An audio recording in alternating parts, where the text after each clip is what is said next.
Welcome back.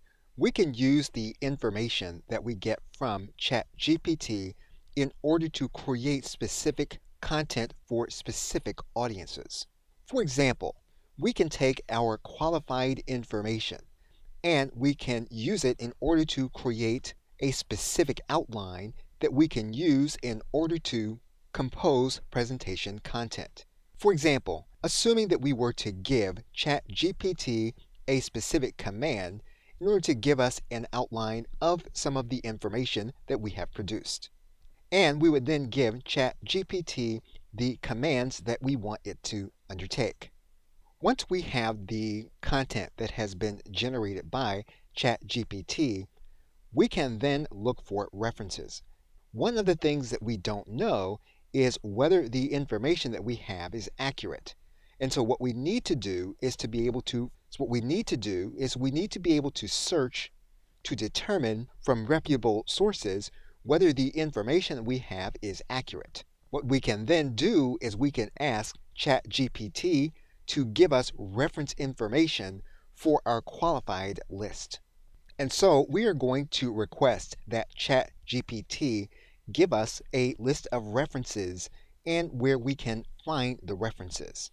We are then going to click Enter. Again, because one of the weaknesses, as stated by ChatGPT, is that there may be inaccurate information in scraping from the web, we can ask ChatGPT to give us specific web-based references that we can go to verify any of the information that we have.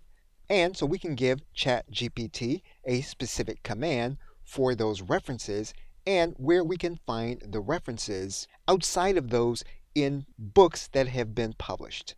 And so we are going to use our list and we are going to ask ChatGPT to give us a list of web-based references. We are going to add in a qualifying command in order to ask for the specific URLs where we can find these references. And so once we have written our command, we can then click Enter. So basically what we have now done is we have now created a system of references for the information that we have asked ChatGPT in order to retrieve for us. We have also mitigated the weakness of ChatGPT in seeking out these references. In another video, we will undertake the process of citation for your idea and research process. Okay, so with that, thanks, and I will see you in another video.